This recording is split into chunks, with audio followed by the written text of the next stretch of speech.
Hey everyone, just want to encourage you to find us on your listening platform and give us a rating. Anywhere you listen to that has a rating system, go on over and give us a rating and maybe leave us a review. Let us know your thoughts. These ratings really do help. Thank you so much for listening. On to this week's episode. Good news, everyone! Nicole and Rolando are finally doing Futurama. How was that? Is that finally? For me, it is. You're a fan of the show. Okay. I am a fan of this show. Spoiler alert, maybe. I don't know. The way you said that, I already have problems with it because today we're talking about Futurama, one of the greatest shows of all time. That's a bold statement, I think. Of all time. Yeah. I'm Nicole.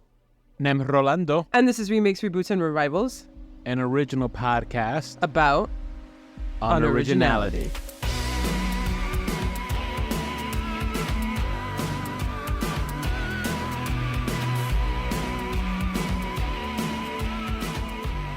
So, before we get into one of the greatest shows of all time, like I said in the cold open, is there any news that you've read about that you wanted to share?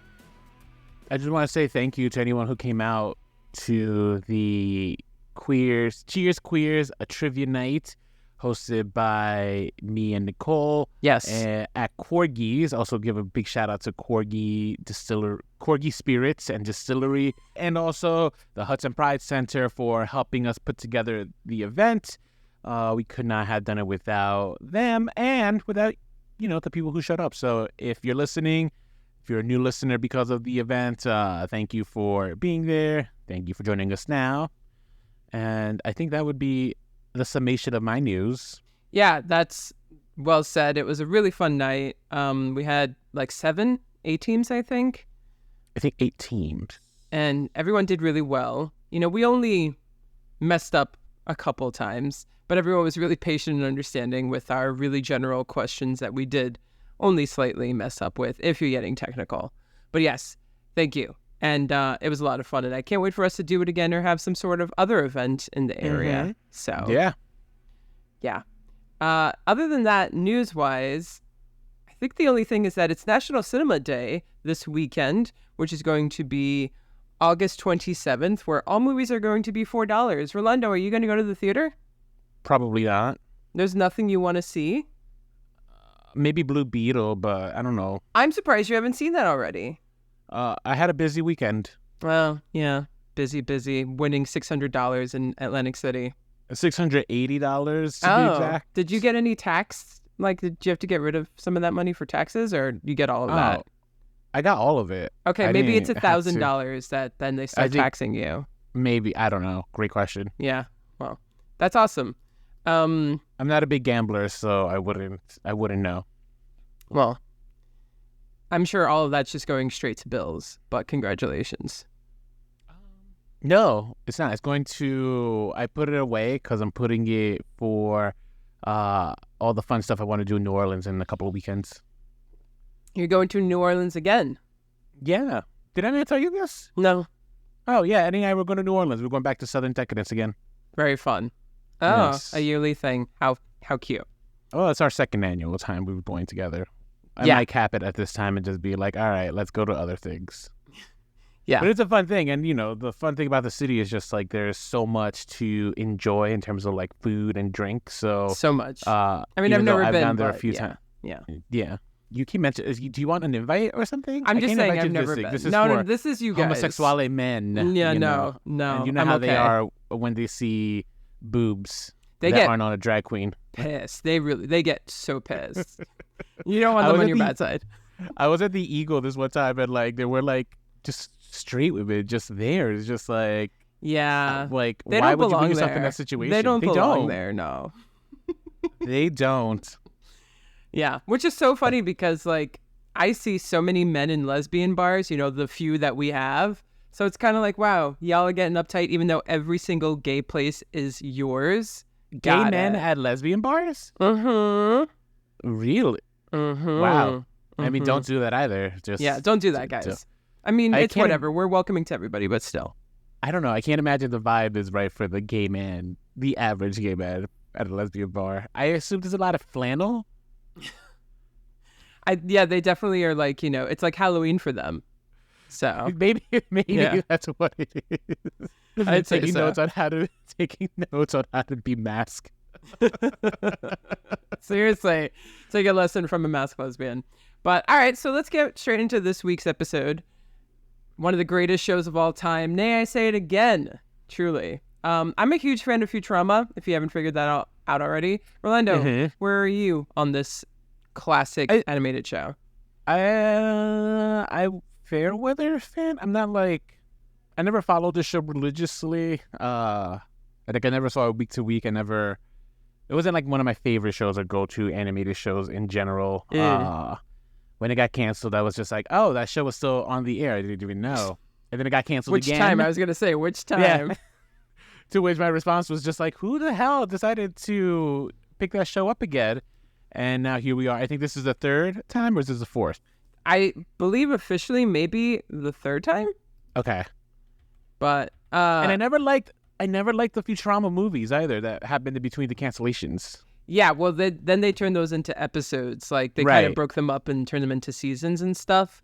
And I wasn't a big fan of those. Like, The Beast with 1,000 Backs, I thought was not a good film. I'm definitely a fan of the original series, first and foremost, even though I do think that there's some great storylines and some great moments past the first 5 seasons. But a little bit of some history about this show. This show originally debuted in 1999, right at the turn of the millennium, in March of 1999. And it's about a guy named Philip J. Fry, who's just kind of like this lost 20th century kid who's a pizza delivery boy, unhappy with his life, just got broken up with his girlfriend, doesn't really have much going on. And while he's making a delivery on New Year's Eve of 1999 into the new millennium, he delivers to like a cryogenics lab. And he accidentally falls into one of those things that, will like preserve you. And he gets preserved for 1,000 years. And he wakes up into the future, into the year 3000. And it's just a perfect allegory. Any commentary that they wanted to make about the early 21st century, they used in Futurama, and they use it as an allegory for 1,000 years later, which is also one of the best parts of the show. So the show premiered in 1999, right? So yeah. I'm assuming during the 99-2000 season. Yes. Right? Okay. So do you want to know, I'm going to give you a quiz, since you always quiz me, like what are some of the top 10 shows, highest rated programs of that year? Okay. I'm going to guess Friends. Friends is number 5. How about Ally McBeal? Ally McBeal does not show up on this list. Okay. Now, if I remember correctly, Ally McBeal was on Fox, and by 1999, I don't think Fox had reached, like, it was still considered kind of like one of the lesser networks. Got it. Okay. Does NBC dominate this list? No, actually, the top 3 shows, they're the same show, though, just different days of the week, is King, ABC. American Idol? No. American Idol was Fox. It wasn't even out yet, I don't think, and it was Fox. Same originally. Show, different days of the week. Interesting. NBC would be the next big block then. Like, ABC has number 4, 5, and 6. Now, are we talking about, like, nighttime programming, or this is, like, every This would slot? be usually prime time. Prime time, got it. Okay. So that's when you had the most eyes, even in the late 90s, early 2000s. America's Funniest Home Video? No, I don't think that's ever, like, cracked, like, the top 30. Gosh, ABC. I don't know, CSI or Blue Bloods or one of those shows? All those are, like, newer shows. No, it would be Who Wants to Be a Millionaire, Tuesday, Thursday, and Sunday. That show straight up murdered at these rating scales for everything else. But not counting that show, like, what would you say? You said Friends, that would be Friends, Will and Grace. Number 5. Nope, I don't think Will and Grace is on this list either. No. Got it. Frasier? Frasier is followed right after Friends. Okay. I grew up watching. My mom was a strict NBC watcher, so I'm very familiar with the NBC slates. Like ER? Yes, that is number 4. Wow, look at that. Yep. The one right after the Who Wants to Be a Millionaire. That's great. That's we could tap it off there because some of the other ones are like, Monday Night Football, 60 Minutes, which I didn't know. That's number 8. Wow. The Practice. I've never seen The Practice. Yeah, me neither. Touched by an Angel, number 10. Wow, forgot Isn't about that that weird? show. Didn't that Law get and Order- revived? No, I've been waiting for a revival because I would want to cover it. Yeah, but Because not that show yet. is, I think, is all sorts of silly. But, it appeals to a certain demographic. Yes, yes. Then you have Law and Order, Arella's Raymond, some show named Jessie. I don't even know that. what. Yeah. Starring Christina Applegate and stuff. So, yeah. Okay. Interesting year of TV. I mean, I love Friends and Frasier still. Like, I could rewatch those. Everybody Loves Raymond also. I'm a huge Frasier's fan great. Of, so. I don't like Everybody Loves Raymond, but yeah. No? Why? It just doesn't. It's not. I don't find it charming. It's not for me. Oh, I mean, I love like Marie and the Deb, like their entire feud. Frank is great. He's the only one who didn't win an Emmy out of the entire cast. Which one's that? The dad? The dad, yeah, Frank Boyle. Yeah, that's rough. Anyway, back to Futurama. So he gets cryogenically preserved for 1,000 years, revived in the year 3000, and the whole first episode is great because like he's brought into the future and he's going to be implanted his like occupational chip because everyone's kind of predetermined what their roles in society are. And his is that he's going to be a delivery boy. And he's like, I escaped the past to like have a better life. And now I'm like doomed for this life. Like, no thanks. Kind of goes on the run, befriends a robot named Bender. The woman who's chasing him at this employment office that she's trying to chip him is the one-eyed Leela, who then actually ends up becoming one of the other people in the show, primary characters. He finds his his great nephew, who just so happens to be Professor Farnsworth, and he's an evil scientist. Evil. I think he's more like misunderstood.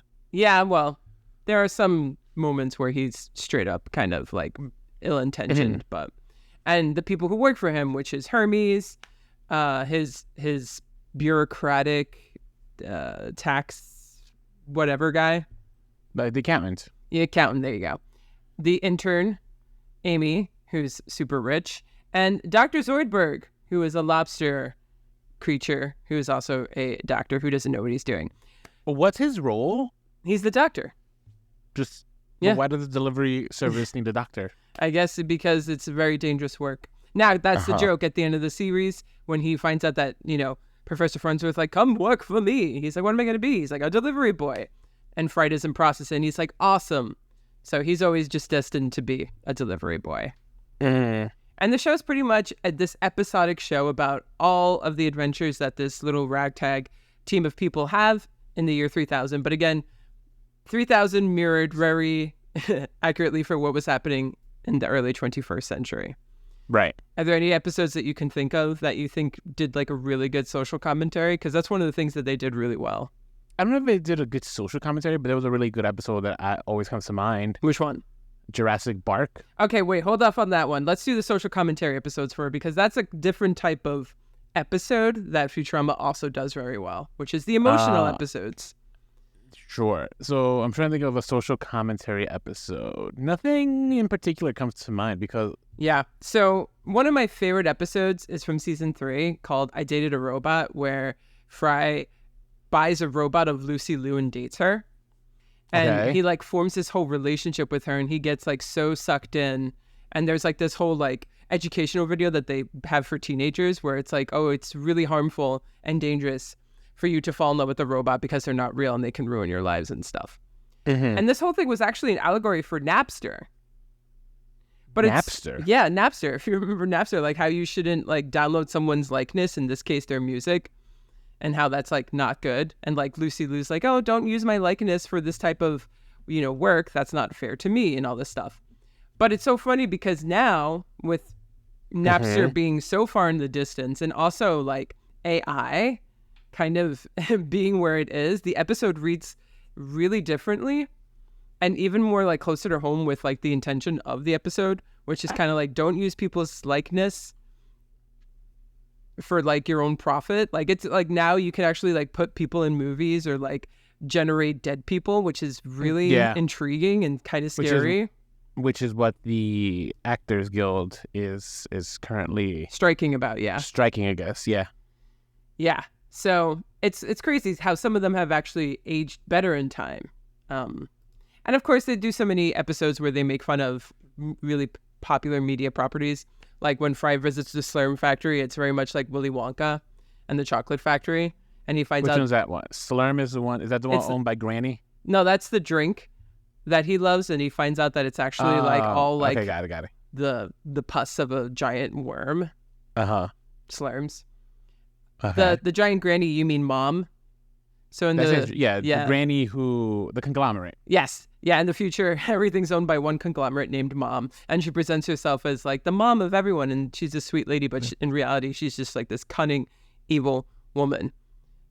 You call her evil again. I would say misunderstood. She's just doing what capitalists do, which is exploit the working man, exploit the environment, exploit. I guess that's not anything. Evil. Exploiting people is not evil. It's like, it's evil, sure, like from a moralistic point of view, but when you really think about like the society that we live in, like that's kind of what's praised, you know what I mean? Like, unfortunately. Yeah. Which I don't agree with. Like, I think wholeheartedly, like, absolutely deplorable things that she does. You know, specifically trying to like rip off this poor man from like the last can of anchovies. Yeah. And you know, like, I think she like makes him like go broke, basically, right? Yeah, she steals his fortune so that he has to sell her the anchovies, and then when she realizes that he doesn't want to sell them for profit, that he wants to eat them, she just lets him be, and then he's lost his fortune, which is pretty evil. Yeah. Pretty diabolical, but yeah. And also, some capitalists would say heroic. When talking about capitalists too, they just make such great commentaries about like how capitalism is just totally being taken over. Like by the year 3000, we've put a theme park on the moon. Mm-hmm. By the year 3000, not only have we conquered Mars, but we have ranches out there, and we have Mars University out there. Mm-hmm. It says a lot of like stuff also about how we're destroying our Earth in the future. They don't live in New York; they live in New York, which is built on top of Old New York. Mm-hmm. And Old New York is so decrepit and such a wasteland that mutants live there because of the amount of toxic waste that we have produced. There's this whole episode too about garbage and how people in the 20th century produce so much waste. Yeah, that we put a big giant trash ball into space. I remember. And then it comes back and it's like about to kill us. So just like great commentary overall. And then, like as Rolando foreshadowed, the show surprisingly has some of the most touching episodes of a television show I've ever seen. At its core, there's this love story where Philip J. Fry, he's in love with Leela, and he tries so desperately throughout most of the original series, at least, to win her affections. And it's really, really sweet and touching. Is it? I think so. I think Parasite's Lost, that episode in season 3, when Which was that one? Was that the one where he can play like that instrument at the end? Yes, where he gets the parasites. Yeah, and like, it makes him smarter and all this stuff. Her. Yeah, but then he sacrifices these parasites so that he can know whether or not she loves him for him. And when she doesn't, he's like determined to be who she thinks he is and who he really is, but he just doesn't have like it within him yet to be. And he just like starts trying to play that thing, and like the motivation is her. It's super sweet. I don't know if it's super sweet. I think it's super sweet. No, it's not. I don't know if it's super sweet. Because here's the thing. With this relationship, I just never understood like the will they, won't they kind of aspect of these two. I just never bought into it. I don't know if I bought into Leela ever being with Fry by the end. And they were supposed to be, and they were kind of the end game of the series. Yeah. I think the actual second run of the series, I saw this finale, ends in a love story, right? Like they're like, they live out their life in eternity and are able to kind of like relive it one more time. Yeah. To stop the time from like being frozen or something, which I thought was just like, but I don't know. I just don't think I don't think Leela ever would have had the patience for Fry's stupidity.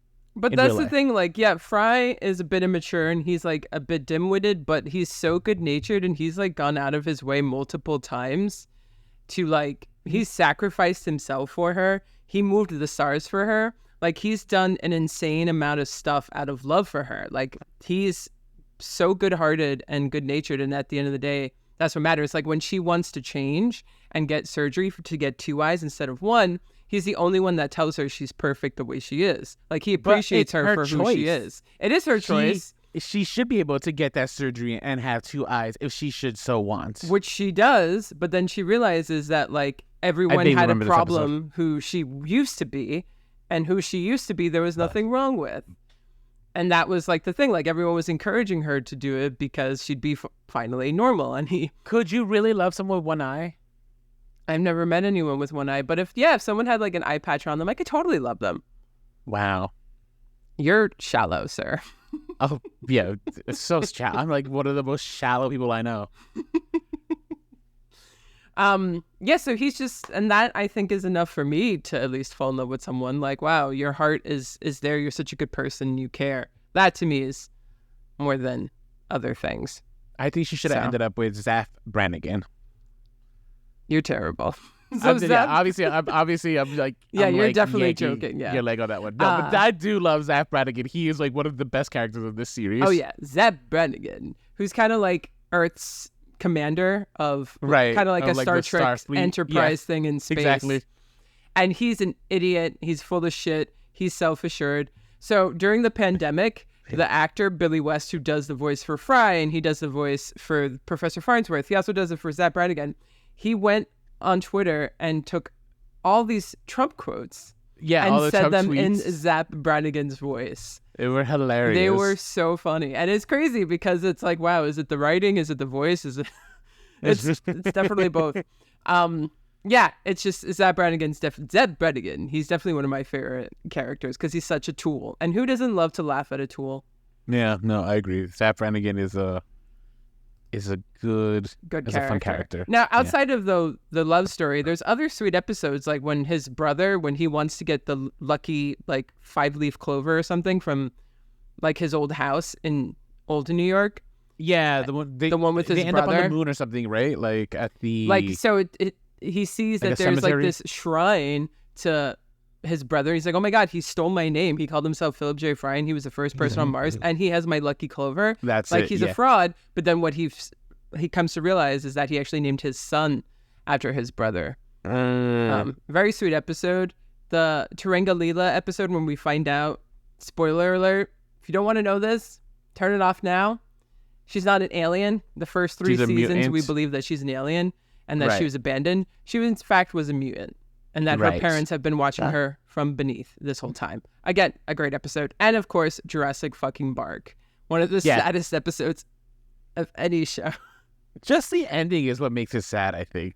Yeah. Well, all right, so talk about it. Well, all right. So they discover like a fossilized dog in front of like Fry's old pizza shop. And so basically it's him debating whether or not he wants to bring this dog back to life using Dr. Farnsworth's technology.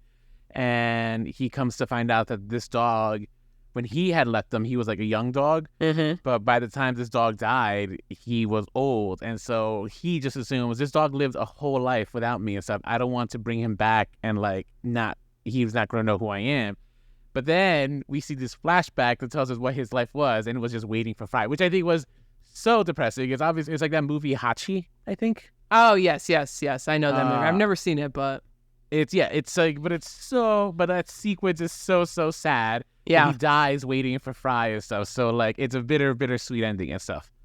Yeah, it's like unfairly sad. It's like wow, just Futurama attacking us, but also like true. And animals are just kind of those insanely devoted creatures who will, if they love you, will stick by your side forever. I mean, again, surprising moments from this show in terms of like the emotional power that it makes you feel. And sometimes, the fact that it can go into space and do all these things, it says some really profound stuff. Other times it does some ridiculous stuff, like the Roswell episode when they go back unknowingly to Roswell, New Mexico, and they find out that Zoidberg was the alien that people saw. Their ship was like the ship they saw. But then not only that, Fry is like his own grandfather or something. That's right. Which is also why he's the way he is. But also Fry is really important in this world. He was always meant to go to the future.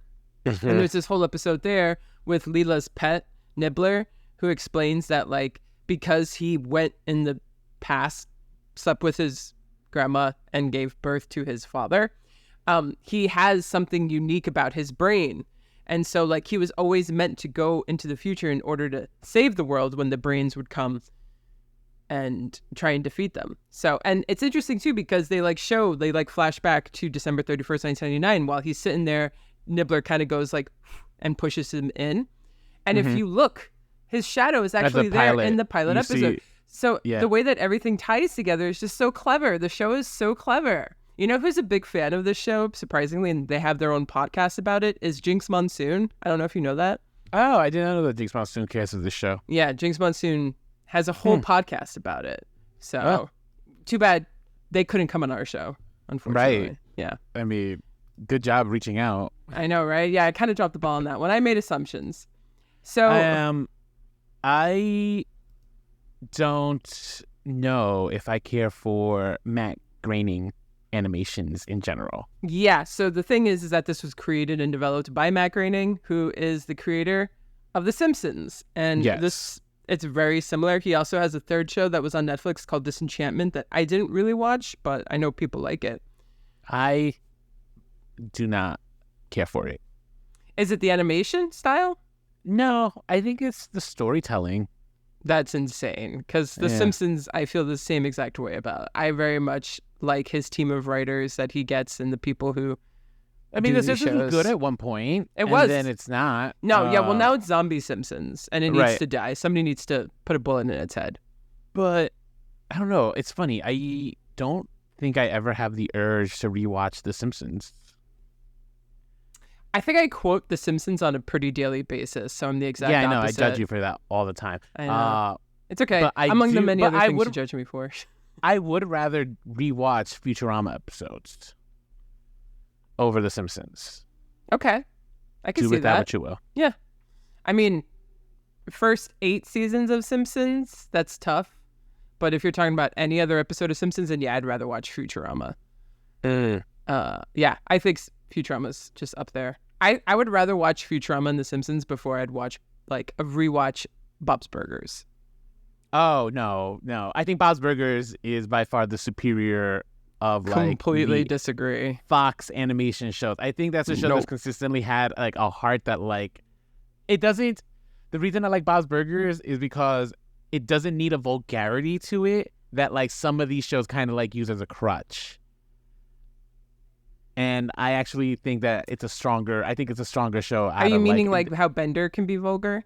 They could all be. Like, a lot of the jokes can be like kind of like tongue-in-cheek, like adult humor, where Bob's Burgers needs to rely on that. Like, it's kind of like, it is genuinely like a very much a family show in an animation form. Like, yeah, sometimes they'll have like funny innuendos and stuff, but for the most part, it's like a very clean like family show. Yeah. And stuff. And I think it's like, what's it called? I think it is by far like my favorite of the Fox comedy like animation shows. So I think it's the strongest for one. you, it needs to be clean in order for it to be funny. Clean. I think because they have put that limitation on themselves and they're able to deliver like a consistently good season each year, that is what makes that show, I think, a superior show. Like, they don't need to rely on like kind of gimmicks or something. That's hard, though, because really those are completely different metrics. And also, like, I think Bob's Burgers in comparison to Simpsons, sure. But Futurama it's like a whole different ballgame within like the metrics that it's existing in. I mean, sure, but any animation show would be, you can make that argument for. Like, what are some of the other like Fox animation shows? Family Guy, maybe? Family Guy, that's a great like garbage show. Garbage. American Rick and Morty. Dad. How about Rick and Morty? Do you watch that? That's not one of the Fox shows. But I maybe also not Fox, but in terms of... I also do like... But I would rather watch a Bob's Burger over Rick and Morty. I like Rick and Morty, but I would rather watch a Bob's Burgers over Rick and Morty. Not because it's wholesome, but actually because I think it feels, I don't know. There's just like a feeling of like actual, like, they understand their characters. Like, they know who these characters are, all of them. Like the cast, like the predominant cast. They know exactly who these characters are in Futurama too. In Rick and Morty, I'm talking about Rick and Morty though. In Rick and Morty, we know who at least Rick is. Everyone else is kind of like malleable to whatever the writer needs them to be for those episodes. And Got stuff. it. Yeah. in my opinion. I don't know. I think Bob's Burgers is the superior show. I would rather watch a Bob's Burgers over a Futurama, but Futurama's fine. Hey, this is all personal preference at the end of the day. So Sure.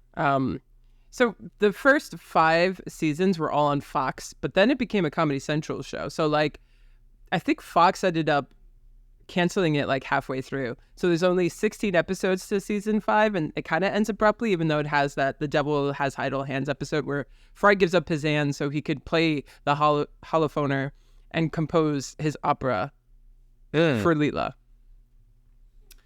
And then the show just kind of abruptly ends after that. A couple years later, they make 3 direct to DVD, remember those Futurama movies, and then they put them into seasons, and that was around 2008, 2009. Those did so well that they revived the show on Comedy Central for 2 more seasons, I believe. Is it 3 or 4? What do you mean 3 Bender's or 4? Big Score. Yeah, The Beast with 1,000 Backs. Billion Backs. Bender's Game. Yeah. And then Into the Wild Green Yonder. Oh, so it's freaking 4 of them. Crazy. Yeah. And then 6, 7, 8. So yeah, then they got revived by Comedy Central. That lasted from 2010 to 2013. And now, once again, it has been revived by Hulu in 2023. And it's so funny because they made all these jokes about like Comedy Central reviving them and shitting on Fox when they got revived for Comedy Central. They made those exact same jokes with Hulu. And every time Futurama begins, it says Hulu-rama, but then it goes to Futurama. Oh, does it? I didn't notice that. Yeah, I don't know. I don't know why that annoyed me so much, but it just You gotta get the branding in there. Seriously. Which is interesting, actually, now in retrospect, because Disney owns, I think they own Fox, like the channel now, Fox, right? And they have like They do. So in theory, it's going back to Fox in a little bit, like by going back to Hulu. Yeah. Like everything that ends up streaming on Fox usually ends up on Hulu, if I remember correctly. No, absolutely. And that's I'm also pretty sure part of that time, that 20th Century Fox merger. Now, is Comedy Central, what are they owned by? Paramount? Viacom, yeah. Viacom? Okay. Yeah, so that's interesting. Mm-hmm. So far, there's about 5 episodes, I believe, released on the platform as of this recording. Oh, interesting. Okay, I saw 4 out of the 5 then. Okay. The first one is called The Impossible Stream. Then Which I thought was so terrible. That was such a bad episode. That's the one where Fry wants to binge watch. He wants to binge watch everything as a way to prove that he can do something, and so, but like he gets in a machine that makes him consume so much that like he'll die if it gets like if it stops, and then the show gets that episode was just terrible. Yeah. So we're going to talk about my feelings overall on this Hulu one. The next episode is Children of a Lesser Bog, which honestly I can't even remember what that one's about right now. That's the one where we finally get to see Kits and yes, Amy's Amy. kids. Yes, that's right. I agree. I like that episode. That's right. Kith being this alien creature who is Zap Brannigan's right-hand man, and he's like this poor, pitiful, very effeminate boy who Amy is, in love with. And that's where you get the shmizmar from and all these terms that I think are just... The world building must have been so much fun. The third episode was How the West Was 101001, which is them taking a stab at Bitcoin. Also another one that was like kind of a garbage episode. And then Parasites... I feel like you might like that one more because it was Western. A little bit. And then Parasites Regained, which is a reference to the Parasites Lost episode in season 3. And that's them kind of making fun of Dune. It had potential. Yeah. And then episode 5 related to items you viewed, which is Momazon and taking a stab at Amazon and that kind of culture. So, is that... Oh, so it's about mom? That's a mom-centric episode? Yeah, mom comes back for that one. Damn. Yes. See... Yeah. I should have. And everyone in this Futurama world hates mom. Like before they were like blinded by mom, but like now it's like everyone hates her and doesn't believe in her and all this stuff. So it's making a But they still buy her there. stuff, right? But they still buy her stuff. Yeah, just like Bezos. Like we all know that he's a terrible human and being. that's Actually, exactly the commentary there. Yeah. They like literally say like, oh, their sweatshops are terrible, but like I love their return policy. Yeah. Oh, me too. Like, let me tell you. So it's immediately coming in strong with like all the things that they've missed out on the 10 years, streaming, Bitcoin, Dune, all the movies and stuff, and now Amazon. Dune is like an interesting one to like come back to. Like Dune wasn't seriously that much of a big hit. Like, you know what I mean? Yeah. I don't think it was. Like, it wasn't like no one who's talking about Dune. No, absolutely. I mean, Dune was like a big movie, but not that big. So so far, I'm not really enjoying these episodes, unfortunately. And even like I told you, in the first 5 seasons, I think they're great. Some of the Comedy Central ones I like, some of them I don't. But and I was like, I'm probably gonna feel this way about them. So far, I don't really like any of them. A couple of laughs here and there, but that's it. And I don't know why this bothers me as much as it does, but Billy West's voice is just so old that it's distracting. Oh, like he doesn't sound like Fry anymore. You can't. I mean, you can't. But it's like it's just not the same. And they didn't do any like adjustments to his voice, and he doesn't really sound like the professor sounds different. It's unbelievable that Katie Seagal, who plays does Leela, sound different. Yeah, he does. Yeah, the professor does sound very different. Katie Seagal, who does Leela, sounds amazing. Even the girl who does Amy, she sounds great. Bender sounds normal. The Fry and a couple of the other characters just. But Fry was already like old when the show started, wasn't he? Yeah, but this is all supposed to be within like a 5-year radius. I don't know, but like, still.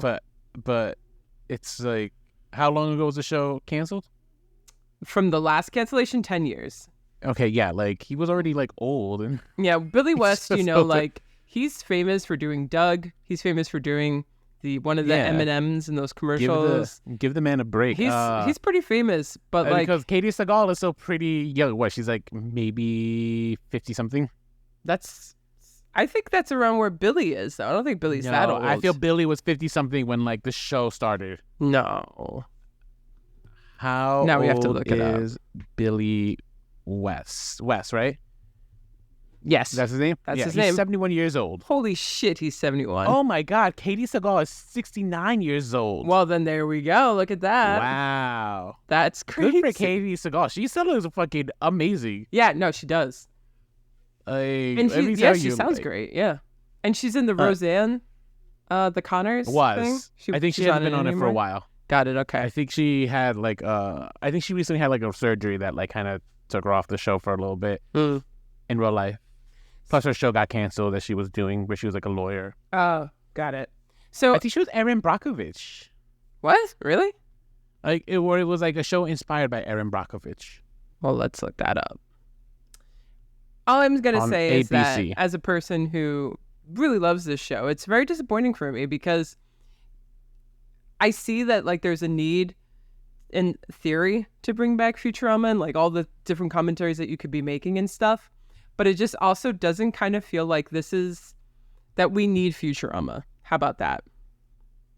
I mean, yeah, I would agree. As a person who loves it, I'm kind of like, I think it was fine that it ended. And we can just kind of leave it alone because this is where now you have the potential of ruining something. And to me, at least, Futurama's reputation is very much intact. It never got ruined and never kind of jumped the shark too much, as we've spoken that term before. And now it's like in that kind of territory where it's like, why can't we just let things die? So yeah, that's a fair point. Like, why can't we just let things die? Which is the issue ultimately I had with the one about the Dune, the parasites. Yeah. Because that one was your perfect, like you want to go for a gut like wrencher like we did with Jurassic Park. Yeah. And Nibbler's like it was like Alzheimer's that he was going through. Yes. Yeah. Let him go through the full dementia, let him like be unrecognizable for Leela and end it there. We didn't need the save the day at the end. I think it would have had a much more impactful punch that episode if we had just kept it with Nibbler not getting his intelligence back. Yeah, I mean, that would have definitely have been really, really sad.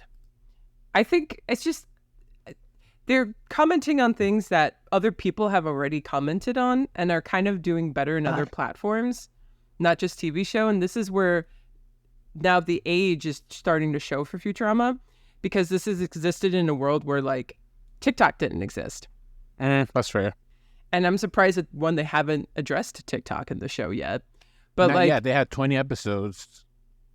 Yeah, they have a lot that hasn't come out, and it's been coming out weekly.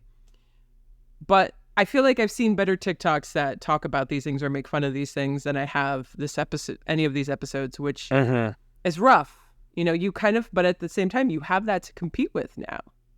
Right. So like, how are you going to stand out, or how are you going to be like worthy of people wanting to watch you with outside of your devoted fan base? Because also like outside of the devoted fan base for Futurama, who is this for? All 5 of you. Yeah. Who is this for?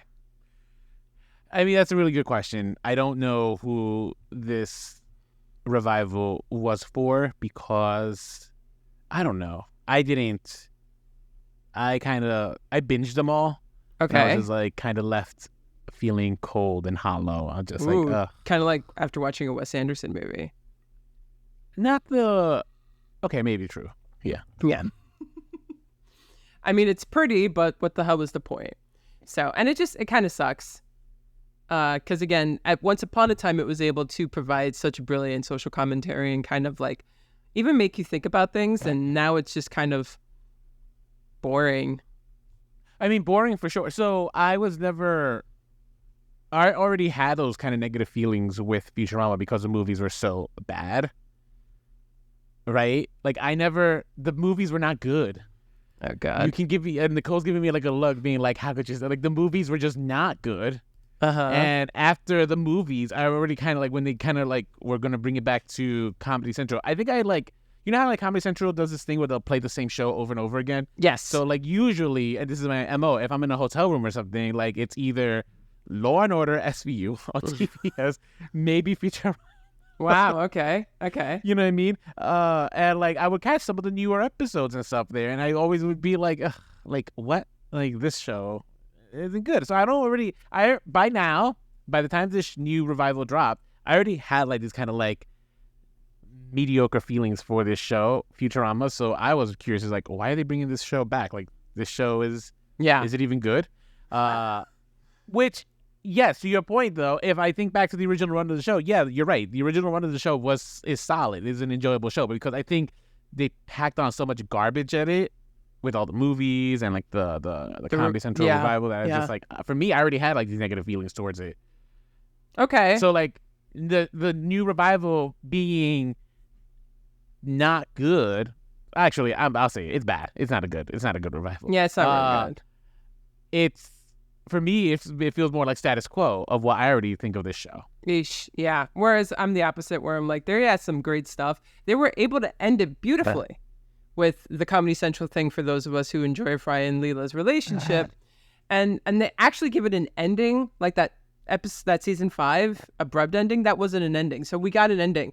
And then we're just picking up where we left off, like not ideal. But, after doing this podcast for 5 years and just watching things that we've felt all across the board for, what actually makes something worth it?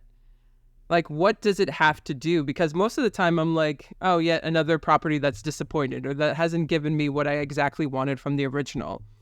But what is it then that works? I'm throwing this question out at you and I'm throwing it at myself, but like, is there like a common thread of like, well, this is actually what you need to do in order for something to be successful. Make it its own thing. Make it so separate, almost like it's a completely new film or a new piece. Perhaps like to the point where even having the label on it is kind of unfair because it's so new. Or is it regurgitating the original back at us just with slightly updated to 21st century or whatever it may be lenses? Like, I don't know. Yeah, I don't have an answer because I think ultimately it falls onto what the end product is. Of course, yeah. Because I think we've had examples where a show just regurgitates the same thing and then you'll be like, oh, I actually kind of liked it. But then you also have the examples where like they'll try something so far out of left field that you're kind of left like saying, it's just like, what were they thinking? Right? Yeah. So I don't think there is there's like it's not a science, but I think in this instance, I think the problem is that, and you pointed it out, the show is trying to make all these commentaries, but those commentaries kind of already exist. Yeah. Because I think even 10 years ago, the amount of content that people could just consume just has like, I think tripled since then. Yeah. because of Absolutely. streaming. Yeah. And so I think it just kind of feels like they're repeating the same jokes. And I think in the initial run for Futurama, that may not have been the case. And so as a result, it's just like either the writing has to be sharper and wittier, or it should not have come back. I kind of think that, yeah, that's exactly how I feel too, which is a shame. But you're absolutely right. And I mean, people don't even get their news anymore from television. Like they get That's it from true. their Some people- phones, you know, so. Not even from their phones. Like some people get their news now from like in social media, which you should absolutely not. Technically your phones, yeah. But that's... Breaking news, everybody! Breaking news! Eddie, who is not here, but has sent me a message from Instagram, and it is a Paramount Plus's official announcement. You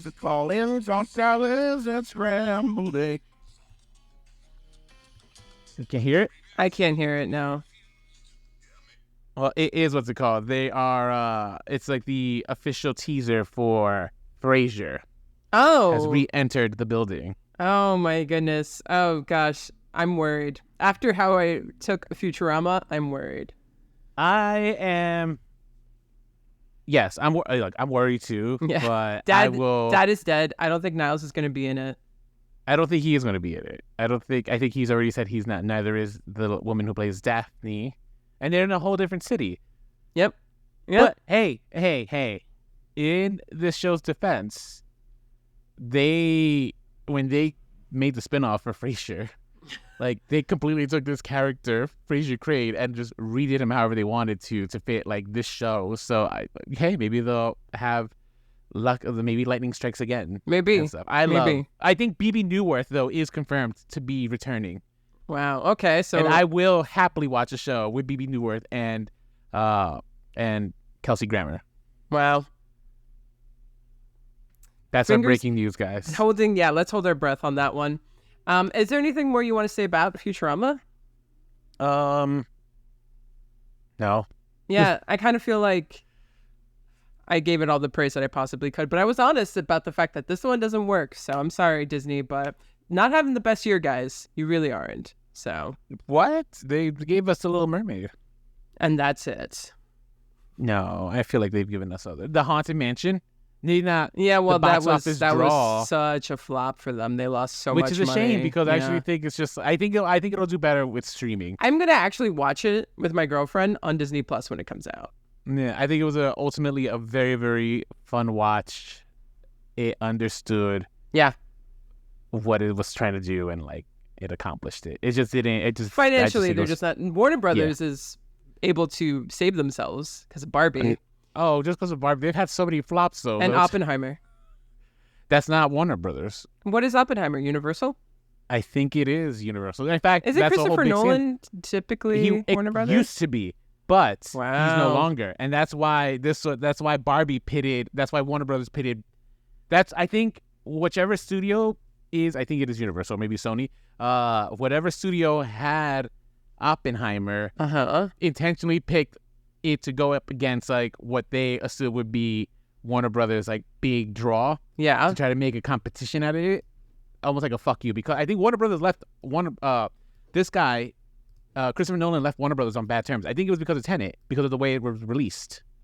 Got it. Interesting. Like, Christopher Nolan was not down with like HBO Max and like streaming, you know what I mean? Yeah. And it just drew bad blood. So whoever is, I don't know who owns the rights to it, but it was not Warner Brothers famously because of the bad blood now between Warner Brothers and Nolan. Wow. Okay. Good to know. That's what that song "Bad Blood" by Taylor Swift is about. I knew it. I knew it was about something. So thank you for clarifying. Yeah, I mean, I guess that's it for Futurama. But did you guys watch it? I was going to ask you, do you think there's a future for Futurama? I think there will always be a future for Futurama, but I hope that it's not one that gets revived yet again in another 5 years or 10. And I hope this one just kind of goes away. So no, I don't think there's a future for it. But what did you guys think? Are you big Futurama fans? Did you watch the new Hulu series? Did we get it wrong? Did we get it right? In your opinion, you should reach out to us. And these are the ways you can. Email us, remakesrebootsrevivals@gmail.com. Hit us up on Instagram @remakesrebootsrevivals. Hit us up on Twitter @remakes_podcast. Search for us on Facebook or YouTube by searching for Remakes, Reboots, Revivals. And if you're listening to this on a podcasting platform, please click Remakes, Reboots, Revivals, rate us, and if you can, give us a review letting us know your thoughts. Yes, do that. It helps us out. And if you're a new listener, once again, thank you so much. If you found us because of Cheers Queers, hey, thank you for coming. Yeah. And make sure you come to the next event that we will have. Right. It's not, unfortunately, going to be at Hudson, but at Jersey City Pride. Yes. Oh, yes. If you are in the area also this weekend for Jersey City Pride, we might be there. So stop on by and keep a look out for us. And, we might be there. Just we don't might. know. Yeah, we might. Keeping it, keeping the mystery alive. So, yeah. But all right. Well, I guess that's all she wrote. Yep. So we look forward to having Eddie Z with us next time. We're probably going to take a break and come back with new stuff in September. Since there's not so much going on. I think it is. We're doing admin here on the show, but TBD. TBD, yes. All these things that are just up in the air, the suspense. But yes, until next time, stay unoriginal.